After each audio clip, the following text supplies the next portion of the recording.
There have been dramatic seasons, like 1976, close seasons, like 2010, but what is the most important season in F1 history? I guess apart from 1950. What is the biggest game changer in all of F1? If I was to choose, it would be the end of the ground effect era, the culmination of years of development and chaos, 1982.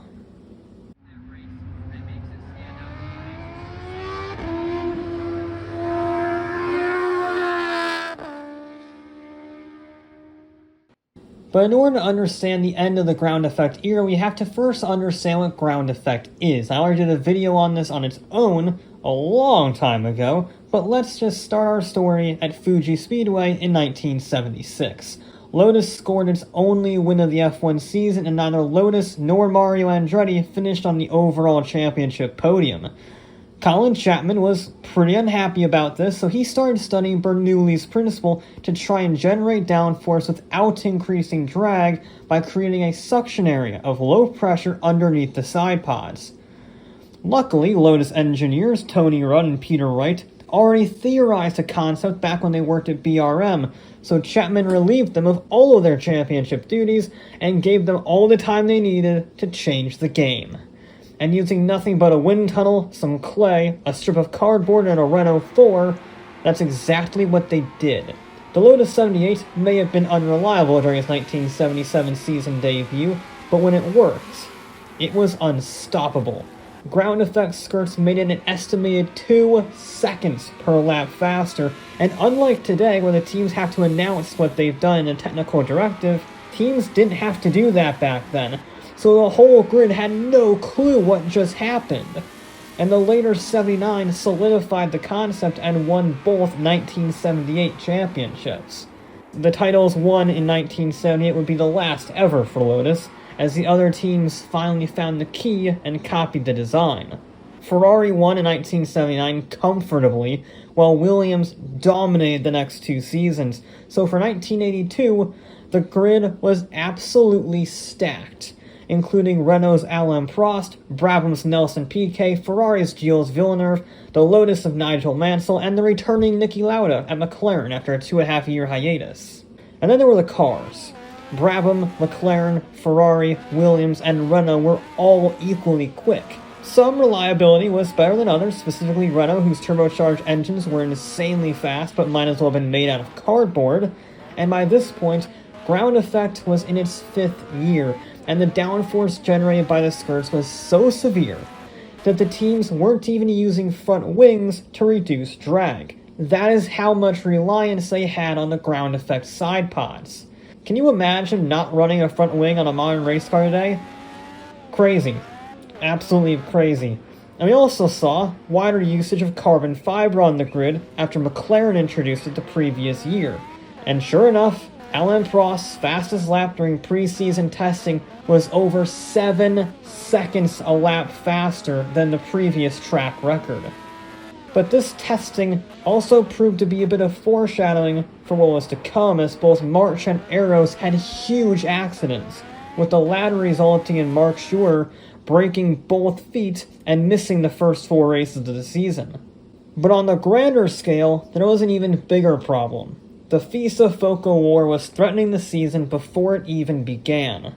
The Fédération Internationale des Sports Automobiles was waging a political war against the Formula One Constructors Association since 1979 over various rule controversies and driver fines.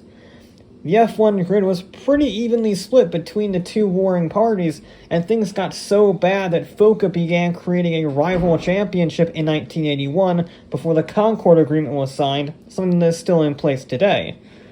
Given the fact that it's still in use today, one would have thought that the Concord Agreement would have solved things. But the two of them just couldn't keep out of trouble. Just before the season opener in South Africa, FISA sent a letter to every driver saying they had to sign a new contract or lose their racing license. The contract critically stated that drivers cannot swap teams midway through the season, instead signing up to 3-year contracts. Not a problem now unless you're AlphaTauri, But back then, it was still a mildly common thing if the driver wasn't satisfied with their team. And the drivers, led by Lauda and Didier Pironi, protested the new license requirements and refused to race. Now, despite FISA handling the situation only slightly better than that time Henry Ford told the Pinkerton agency to shoot their own workers, a deal was made and the race went ahead. And South Africa immediately showed the pace of the new generation of turbocharged cars, with the top 6 qualifiers all having forced induction. But the race was anything but predictable. Both Ferraris had problems, while Prost lost the lead and a whole lap after tire failure, only to come storming through the field to make up said lap and take the lead to victory lane ahead of Carlos Wintermann's 45th and final podium of his career. Then, Prost's teammate was third, while Niki Lauda had a stellar return to F1, finishing 4th ahead of the first naturally aspirated driver on the grid, the Williams of Keke Rosberg. Argentina was up next, except it wasn't. Combined political unrest and the fears of another driver's strike, and the Argentinian government canceled the event just 2 weeks in advance. So the next actual race of the season was Brazil, and things started out a lot smoother. Piquet took the win, followed by Rosberg and then Prost. Renault didn't like that at all, and complained about the 2 cars that were specifically above Prost for their usage of water-cooled brakes. FISA agreed that that was cheating and disqualified both of those 2 drivers, giving Prost his 2nd consecutive victory and Nigel Mansell his 2nd ever podium. Things were getting out of hand, and to illustrate their frustration with Foca's handling of the rulebook, Ferrari showed up at Long Beach with 2 wings, in order to show how ridiculous loopholes could be. Legally, wings could only be so wide, but nowhere in the rulebook did it say that they had only 1 wing. Not that that mattered. 1 car was retired, and Villeneuve was disqualified from 3rd position after a protest, proving their point about lax regulations. Instead, we were treated to yet another very strange race. Andrea de Serres pulled off a miracle of a qualifying lap and stuck his Alfa Romeo on pole position, one of only 2 ever scored by Alfa Romeo since rejoining F1 in 1979. In doing so, he became the youngest ever F1 pole sitter until Rubens Barrichello in 1994. But it didn't matter. He got stuck behind back markers, and Lauda capitalized brilliantly, overtaking for the lead that he did not relinquish. Lauda scored his first win since 1978 and completely shut up any doubters about his belonging in F1 after his retirement. Rosberg would do very well and finish 2nd to secure his 3rd place in the overall championship hunt, but he was still an entire race win behind the leader, Alain Prost. And he would not get that chance as the dormant war exploded once again. FOCA teams were unhappy about new regulations being introduced at San Marino, and when FISA said that sucks for you, they boycotted the event. The 26-car grid shrunk to just 14, with Renault and Ferrari being the only top teams present. Partially because of this, only 5 cars were classified as finishing, one of the lowest totals in F1 history. And yet, the culmination of a 4-year political war somehow was not the most controversial event of the weekend, because Pironi stole Villeneuve's win on the last lap despite Ferrari issuing team orders for both drivers to slow down for car conservation. While it only cost Villeneuve 3 points, that's a third of a win, and it destroyed the Ferrari team. Many in the team were divided over the actual meaning of the orders and who really deserved to be angry. Regardless of who deserved it, Villeneuve felt it, and swore to never talk to Pironi again because of the betrayal. And well, if you're a fan of dark humor, you could say that he wasn't wrong. While Villeneuve was qualifying at Zolder, he approached Jochen Mass's march. Mass rightfully moved off the racing line to the right side of the track, only for Villeneuve to try and overtake him on the right. The two collided 130 miles an hour, sending the Ferrari into the air for a distance of over 300 feet. When it finally came down, it disintegrated, throwing Villeneuve out of the car into the wall, still strapped to his seat. While he still had a pulse, the doctors could do little, and he died at the hospital from a broken neck. Ferrari immediately withdrew from the event, leaving the 2 Renaults to start a rather somber Belgian Grand Prix from the front row. Both of them shockingly retired, leaving John Watson to score his first win of the season, with another second place in the bag for Rosberg, leaving the final points tally with Alain Prost having a pretty sizable lead at 48 points. Then we had Watson in second at 17 points, followed by Rosberg in third, just 3 more points behind, while McLaren took the lead of the Constructors' Championship away from Renault by 7 points. Monaco was up next, and it proved to be a pretty boring 74 laps of Prost parading around to an easy victory after his teammates spun out of the lead. Until it started raining and he spun out of the lead with just 2 laps to go. So now we'll see lone Ferrari entry of Pironi leading on to the last lap. But then his battery died with less than a mile to go in the Grand Prix. Now we had 2 leaders out of the race in the last 2 laps, meaning that Riccardo Patrese would have taken the lead if he didn't spin out as well. So now we go down to the next driver in 4th place, De Ceres, as the next potential leader, but he then ran out of fuel before he could take the lead away from the stricken Ferrari. And at this point the commentators are getting pretty desperate, scanning the running order to see what driver was still moving on the track. They found Derek Daly, whose gearbox ceased on the way to starting the last lap. Nobody was actually going to finish this Grand Prix, alright? They just decided to do a protest. Every single vehicle would have mechanical failures or accidents. They just decide that in unison, alright? And while all of this was going on, Patrese used a hill to bump start his stalled Brabham, and somehow he managed to be the only car to actually cross the finish line on the lead lap, taking the first win of his career in very dramatic, almost Monty Python, fashion. And people say Monaco is boring. We actually had another street circuit immediately after Monaco, because clearly the past loves to repeat itself with the frequency of street circuits. Only this one was in Detroit, hosting his first ever Grand Prix weekend, and it showed. The track surface was appalling, and poor organization meant that all of practice and qualifying had to be done on Saturday. This left John Watson with it all to do. Starting 17th on a very technical street circuit, he skillfully wove his way through the field lap by lap until he was up in 4th.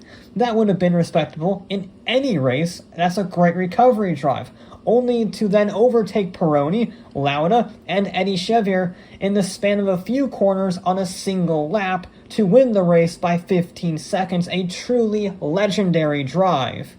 Although shout out to Chevier for being the only American on the grid and finishing P2 in his home Grand Prix in Elijah.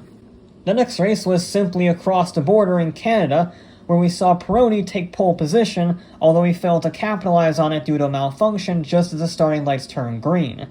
This meant that he didn't move off the line and everyone else did, going around him, somehow dodging the stricken Ferrari. Everyone except the rookie Osella driver, Riccardo Paletti. He slammed into the back of Pironi at full speed, and in all honesty, on the camera, it doesn't look too bad. But what the camera couldn't see was the massive tear in his aorta, causing serious internal bleeding. Doctors arrived on the scene and found extremely dilated pupils, a telltale sign of severe trauma.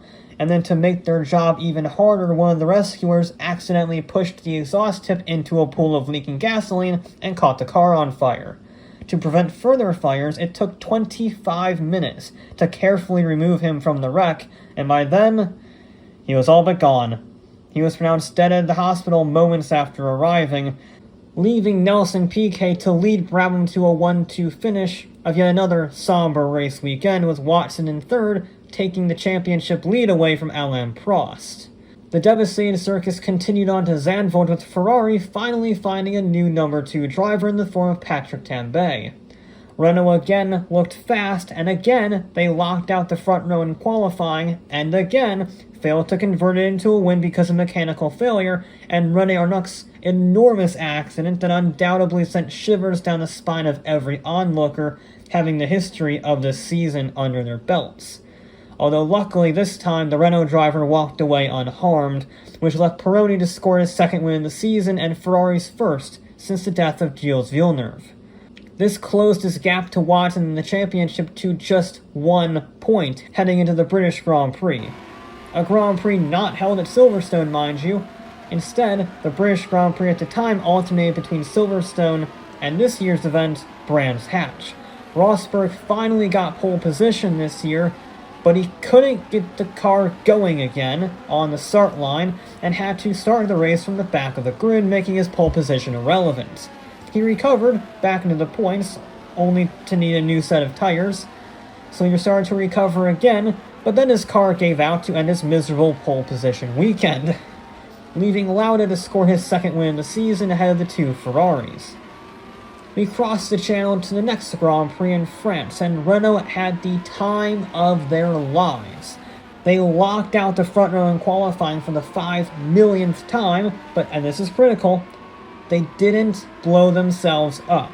Arnoux and Prost scored a 1-2 finish at the French Grand Prix, driving for a French team, with Pironi finishing on the podium, a truly phenomenal result for Renault that single-handedly brought them back into the championship fight after a few dismal rounds, let's be honest. But of course, it wouldn't be 1982 without a disaster. This time it was a collision between the Marche of Mas and Mauro Baldi's Arrows. Mas got flipped into and through the catch fence, with the car quickly bursting into flames in the spectator area, but luckily Mas and several spectators managed to escape with only minor injuries, although Mas was tired of seeing near catastrophes and he retired immediately. But it turns out he might have been onto something. During a soaking wet qualifying session at the Hockenheimring, Pironi ran into the back of Prost at 140 miles an hour. In a near carbon copy of Villeneuve's wreck, he tumbled through the air and the car again disintegrated around him, although this time the driver's cell held and he survived with both of his legs crushed. The severity of his injuries meant that he never raced in F1 again, and his final total at the French Grand Prix was first in the standings at 39 points, 9 ahead of Watson in second, and Rosberg was in third with 27 points and only 4 rounds to go. Normally, that would be championship over, but the 1982 season was so close, and there was so much variability, that everyone might just steal points from each other and give Pironi the buffer he needed. I mean, by this point, 10 different teams had been on the podium with 9 different winners, and that theory seemed to ring true in Germany. Watson crashed out of the podium, Prost had engine failure, and Lauda injured his wrist in qualifying. So the winner was Villeneuve's replacement, Patrick Tambay, with Rosberg finishing third as the only rival of Pironi to score any points that weekend at all. And this atmosphere of chaos and unpredictability rang true again in Austria, because a brand new driver won, the Lotus of Elio De Angelis, while Watson, Prost, and Arnoux failed to finish, meaning the flying Finn of Keke Rosberg finished second in dramatic fashion. De Angelis was in control of the race after Prost's retirement, but Rosberg was closing in fast. He was right on his bumper on the last corner of the last lap before diving out of the slipstream heading to the line, but it wasn't enough. He was beaten to the victory by a nose, just 0.05 seconds behind the leader. But we at least got to see Colin Chapman throw his hand in the air one last time before his death 4 months later. This led us to the first Swiss Grand Prix since 1954, in the French town of Dijon, and Ferrari had a problem. Their lead in the constructors' standings was under threat since they were back to fielding one car, and Tambay couldn't race because of a pinched nerve. So for the third, and to date last time, Ferrari did not compete in a Formula One Grand Prix. McLaren were only 8 points behind, and they had a golden opportunity. However, while Lauda finished on the podium, Watson had skirt damage, dropping him out of the points. But all eyes were on the Finn, who finally got his first win of the season after so many podium finishes. Rosberg took the win and the championship lead for the first time, meaning that despite his efforts earlier in the season, Pironi would not be a world champion. So after the broken GPS Grand Prix, the standings were as follows. Rosberg leading Pironi by 3 points, then Prost 11 points behind them, and Watson and Lauda were tied at 30 points apiece, while McLaren closed to within 4 points of Ferrari's lead. And that really wasn't good for McLaren. They needed to be leading after Ferrari's no-show, especially because Monza was next as the penultimate round of the season, and Ferrari made sure that they had 2 cars to race. one driven by Tambay, and the other driven by Italian-American F1 world champion Mario Andretti in a guest appearance for the final 2 rounds of the season. In fact, Andretti got pole position by 0.04 seconds ahead of Piquet as the final pole of his career and his first since 1978. And while it was Arnux who took the victory in a Renault, the Tifosi still had something to celebrate as Ferrari locked out the last 2 podium slots. Andretti's third was the final podium of his 14-year career, giving Ferrari a little bit of breathing room in the Constructors' title hunt. As for Rosberg, he was doing pretty okay until his rear wing fell off. And suddenly he was no longer okay, which allowed Watson to close into just 9 points behind the Williams driver in the Drivers' Championship. Meaning that, while unlikely, Watson could still win the title if he won the last race of the season and Rosberg scored no points at all. They would tie at 42 points apiece, but Watson would have 3 wins to Rosberg's 1, and a similar story was happening for the Constructors' title hunt. For the first time in 18 years, 3 teams were within a mathematical chance of the title. Ferrari was leading McLaren by 11 points, while Renault could technically tie Ferrari if they scored a 1-2 finish and Ferrari scored nothing, whereupon Renault would win by countback, just like how Watson would win. But let's make this abundantly clear. This really was Rosberg's and Ferrari's championship to lose. It wouldn't be easy though, since Formula 1 was competing in a literal parking lot. The Caesars Palace Grand Prix in Las Vegas is quite possibly the worst track in the history of F1. 0 elevation change and 0 creativity. There were 14 corners and 6 of them were connected by hairpins with sweeping left-handers. Even better, it was held in Nevada, where it was 98 degrees in the shade. Renault locked out the front row in qualifying for the 6th time that year, and once again failed to capitalize on it because Prost finished 4th while his teammate's engine exploded again. And what's even crazier is that Ferrari was in the exact same boat. Somehow, they failed to score a single point, and the goal was wide open for McLaren. They needed at least a win and a 4th place to score the 12 points needed to overcome the troubled Italians. And yet, somehow, just like Ferrari and just like Renault, they had issues. Lauda's engine overheated, retiring him from a points finishing position, meaning that wherever Watson finished, Ferrari would take the championship title despite everything that happened to the team over the last tragic 10 months. This meant the Constructors' title was over and done with, but the Drivers' title was still up for grabs. Watson was in 2nd, while Rosberg was fighting for 6th, meaning that if things just changed a little in his favor, Watson was somehow going to be world champion. But he just couldn't catch the Tyrrell of Michele Alboreto, and he finished 2nd. Combined with Rosberg's 5th place, the Finn won the 1982 World Championship by 5 points ahead of Pironi and Watson, who tied for 2nd. And since Pironi had 2 wins and 2 second places, he was awarded 2nd overall, beating Watson despite not starting 6 of the 16 rounds. Rosberg's championship is severely underrated because of all the drama and tragedy that happened around it, but that doesn't take away from what he achieved. The naturally aspirated Williams was over 100 horsepower down on their turbocharged rivals, but those incredibly boosted rockets were fragile.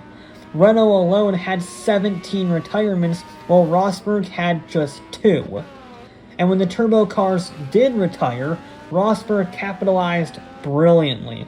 He may have only won a single race, but his additional 5 podiums were the most of any driver that year. Sure, Renault or Brabham were either first or on fire, but that retirement rate reduces your average points haul for each race, and it made the difference. The real topic of discussion is Ferrari. 1980 is called their worst season, but 1982 was a tour through hell itself. Both of their original drivers were lost for the end of the season, with Tambay having nerve pain so severe he couldn't start 2 races. Ferrari literally didn't compete at all in 2 races, and only fielded 1 car in 5 more. The fact that they won the championship is really down to McLaren's abysmal failure and the ultra-competitive nature of the season more than anything else. And it was competitive. 11 different drivers won races, including a record 9 unique winners in a row, a record that still stands today. This means the 1982 season is something of a paradox in the history of F1, a season that everyone hated, one that every person just wanted to end. And yet, the racing was some of the best to ever grace the sport. Plenty of wheel-to-wheel duels going down to the line with, again, 10 different teams finishing on the podium. Overtakes were aplenty, and sketchy reliability meant that you were never certain of who would actually win. But still, it should ultimately be remembered as the end of an era in more ways than one.